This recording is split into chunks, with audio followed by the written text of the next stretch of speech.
मणिलाल एक गरीब लकड़हारा था। उसके परिवार में उसकी पत्नी सिंदूरी और बेटी जूही थी।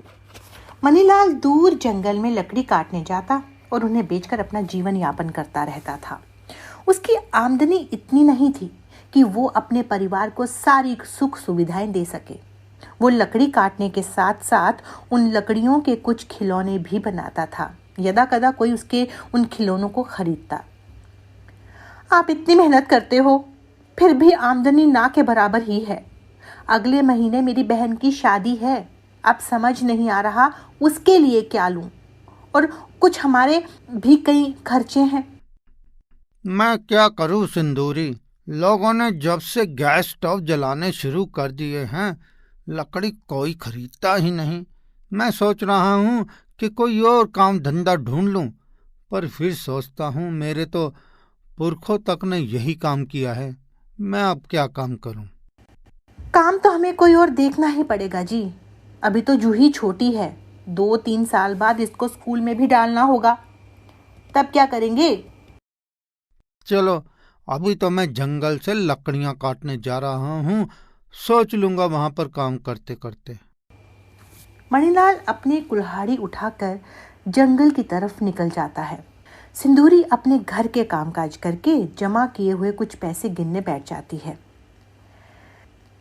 ये तो कुछ भी पैसे नहीं जुड़े, मैं क्या करूं? माँ को मना कर देती हूँ कि शादी में नहीं आ पाऊंगी, पर माँ बुरा मान गई तो? हे भगवान, अब तू ही कोई रास्ता दिखा।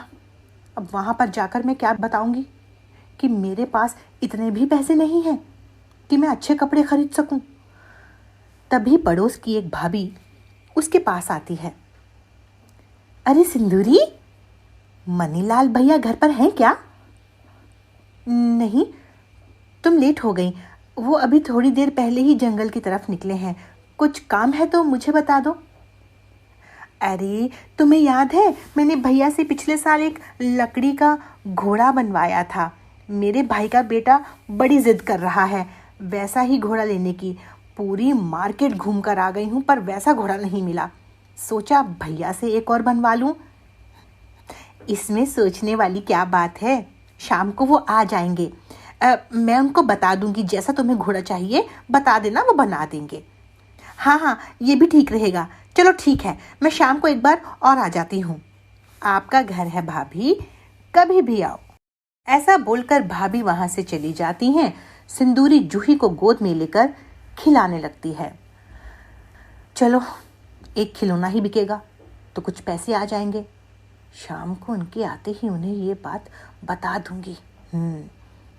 शाम को मणिलाल लकड़ी बेचकर घर आता है और मुंह धोने के बाद, कितनी मेहनत से पूरा दिन लकड़ियां काटता हूँ और बाजार में जाकर दाम तनिक भी नहीं मिलते।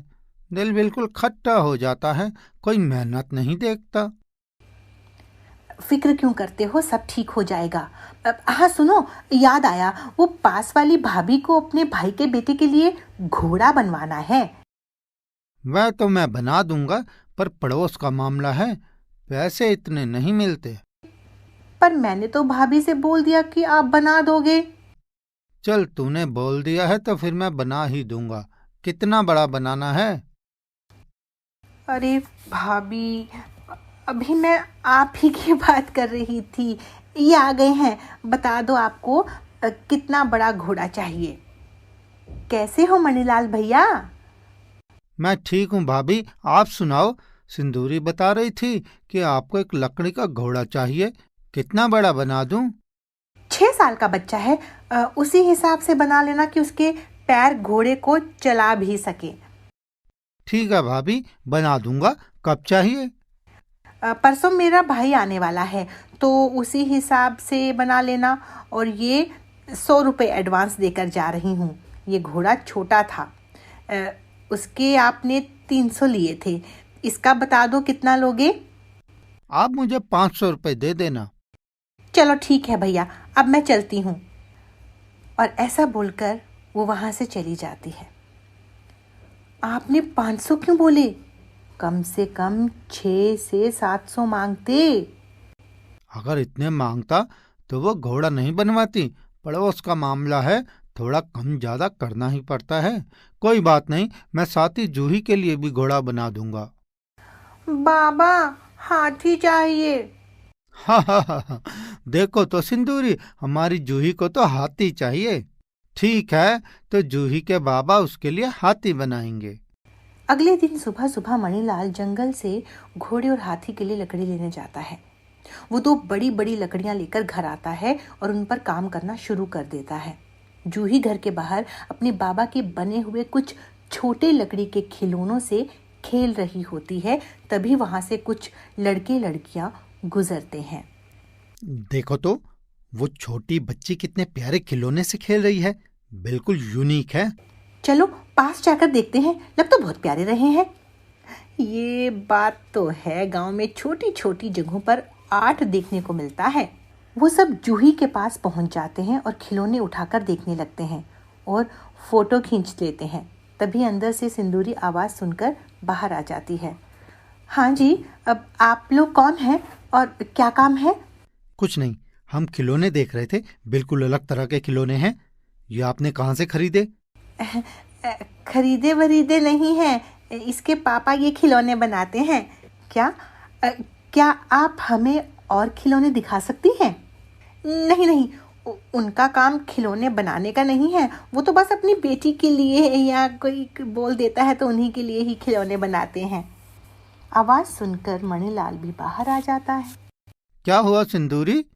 कुछ नहीं, ये शहर के बच्चे आए हैं। जूही के खिलौनों को देखकर पूछ रहे हैं कि कहाँ से खरीदे। मैंने बता दिया कि खिलौने आप बनाते हो। ये खिलौने आप बनाते हैं? ये सच में बहुत अच्छे हैं। क्या हम आपसे कुछ खिलौने खरीद सकते हैं? मैं खिलौने बहुत कम बनाता हूँ। मैं एक लक्कड़हारा हूँ। मैं लकड़ियाँ बेचता हूँ। ये मेरा पता है। मेरे पापा फर्नीचर और लकड़ी का सामान बनवाते हैं। एक बार आप अपने खिलौने वहां लेकर जरूर जाओ और मेरे पापा को दिखा दो। यह उन्हें बहुत पसंद आएंगे। ठीक है, आप लोग कुछ चाय पानी पियेंगे? अरे नहीं नहीं, आप अपना काम कीजिए। हम तो बस खिलौने देखकर रुक गए थे। और उसके बाद वो बच्चे वहां से चले जाते हैं। क्या आप उसके पापा को खिलौने दिखाने जाओगे? अरे सिंदूरी, तू भी किन लोगों की बातों में आ गई? ये शहर के लोग ऐसे खिलौने पसंद नहीं करते। चल अंदर चल, मेरी थोड़ी मदद करवा। पर एक बार जाने में क्या हर्ज है? चल, तू तो बावरी हो गई है। जूही को उठा ले और अंदर चल, मेरी मदद कर। मणिलाल बहुत ही सुंदर घोड़ा और एक हाथी बनाता है। भाभी हाथी घोड़ा दोनों देखकर बहुत खुश होती है। वाह भैया मणिलाल, आपने तो हाथी भी बहुत सुंदर बनाया है। अब मेरा दिल हाथी लेने का भी कर रहा है। क्या करूं? चलो इस बारी घोड़ा ले लेती हूँ, पर अगले बार हाथी जरूर बनवाऊंगी। जरूर जरूर भाभी। भाभी मणिलाल को बाकी बचे 400 देकर चली जाती है। सिंदूरी, ओ सिंदूरी, ये लो 400 रुपये रख लो। कितने दिनों से पैसे जोड़ रही हूँ, पर शादी के लिए पैसे जोड़ ही नहीं पा रही। ये मिलाकर अभी 1500 रुपए हुए हैं। चल, मैं थोड़ा और ज्यादा लकड़ियां काट लूंगा, पर तू अच्छे से बनकर जाना शादी में। और अगले दिन मणिलाल जंगल में लकड़ियां काटने जाता है। तभी कुछ जंगल अधिकारी उसे रोक लेते हैं। साहब, मैं तो एक गरीब लकड़हारा हूँ। लकड़ियां काट कर ही जीवन चलता है। जंगल से काफी समय से लकड़ियां काट रहा हूँ। फिर आज आप मना क्यों कर रहे हैं? अब तुम जंगल में लकड़ी नहीं काट सकते, क्योंकि यह जंगल संरक्षण में आ गया है। लगातार कटाई से जंगल में पेड़ लगातार कम हो रहे हैं। पर साहब, मेरी तो रोजी रोटी ही इसी से चलती है। जानता हूँ, पर कभी लकड़ियां काटते वक्त तुमने सोचा कि इस जंगल में और पेड़ भी लगाता जाऊं? तुम सिर्फ लकड़ियां काट रहे थे। मणिलाल अपना सामान लेकर घर वापस आ जाता है। इतनी जल्दी घर आकर देखकर, क्या हुआ? इतनी जल्दी वापस क्यों आ गए? सब ठीक तो है ना? आपका मुंह क्यों लटका हुआ है? एक गिलास पानी पिला, फिर बताता हूँ। जंगल का संरक्षण हो गया है। अब वहाँ पेड़ काटना मना है। समझ नहीं आ रहा क्या करूँगा। ये तो बहुत ही बुरा हुआ। और ये सुनकर दोनों उदास हो जाते हैं। एक हफ्ता ऐसे ही निकल जाता है। धीरे धीरे घर का राशन भी खत्म होने लगता है। मैं ऐसा करती हूँ, उन जमा किए हुए पैसों में से 500 रुपए आपको दे देती हूँ। घर का सामान ले आओ। नहीं नहीं सिंदूरी, रहने दे। वो पैसे तूने अपनी बहन की शादी के लिए रखे हैं। कैसे शादी? मैं अपना घर देखूं या शादी देखूं? तू भी सोचती होगी ना, मुझे कैसा पति मिला है जो मेरी इच्छाएं भी पूरी नहीं कर सकता। मैं तो ऐसा कुछ भी नहीं सोचती हूँ, भगवान खुद देख लेगा। पैसे निकालते हुए तभी उसकी नजर उस कार्ड पर पड़ती है। ये कार्ड वही है ना जो उस दिन वो लड़का देकर गया था? हाँ, यह तो वही है। सुनो जी, एक बार वहां जाकर अपने खिलौने भी दिखा दो, क्या पता कुछ रोजगार ही बन जाए। सिंदूरी, जिद मत कर। बड़े बड़े लोग हैं, हमारे जैसे लोगों के खिलौने उन्हें कहाँ पसंद आएंगे। देखो जी, एक बार जाने में क्या हर्ज है, या तो हाँ होगी या ना होगी, बस। चल ठीक है, तेरे कहने से जाऊंगा। और अगले दिन मणिलाल कुछ खिलौने और वो हाथी जो उसने जूही के लिए बनाया था लेकर कमल के पापा के पास जाता है। वो दरवाजे पर कार्ड दिखाता है, अंदर से एक आदमी उसे लेने आता है। आइए आइए, आपके बारे में कमल ने मुझे बताया था और आपके खिलौनों की फोटो भी दिखाई थी।